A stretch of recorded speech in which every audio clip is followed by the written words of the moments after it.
আসসালামু আলাইকুম ফ্রেন্ড, আজকে আলাপ করব ডাইং শেড সম্পর্কে। চলুন জেনে থাক ডাইং করা কাপড় শেড বোঝার উপায়।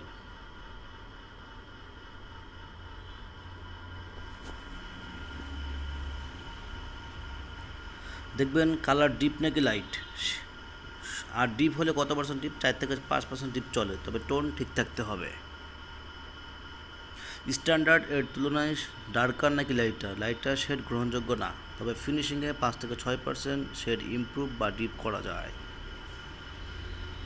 স্ট্যান্ডার্ড এর তুলনায় রেডিশ কিনা, শেড রেডার থাকা ভালো, তবে গ্রিন কালারগুলি রেডার গ্রহণযোগ্য নয়। স্ট্যান্ডার্ড এর তুলনায় ইউলিশ কিনা, ইয়েলো শেডকে ডাল করে, আর ম্যাক্সিমাম বায়ার শেডে ইয়েলো চাই, ফেব্রিক ফিনিশিংয়ে ইয়েলিশ হয়। স্ট্যান্ডার্ড এর তুলনায় গ্রিনিশ কিনা,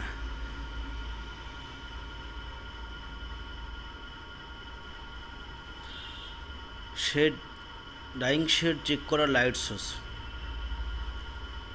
D65, বায়ার এই লাইটে কাপড়কে মিলিয়ে নিতে চাই। TL84, মেটামারিজম চেক করি আর শেডে ব্লু আর গ্রিন এর পরিমাণ বেশি আসে কিনা তা এই লাইট দিয়ে চেক করি। ফ্লোরেসেন্ট, মেটামারিজম চেক করি আর শেডে রেডের পরিমাণ বেশি আসে কিনা তা এই লাইট দিয়ে চেক করি। ইউভি, আমরা একমাত্র হোয়াইট কাপড় চেক করতে এই লাইট ব্যবহার করি। শেড ডিপ হলে একে লাইট করার উপায় সম্পর্কে জানি। হালকা লাইট করার ক্ষেত্রে ফেব্রিক্সকে স্ট্রেচিং করতে হবে। হোয়াইট নন আয়নিক সফটনার দিয়ে ফিনিশিং করতে হবে।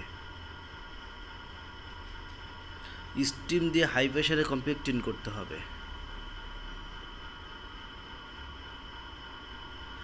স্ট্যান্ডার্ড করার সময় টেম্পারেচার কমিয়ে বা নর্মালে ড্রাই করতে হবে।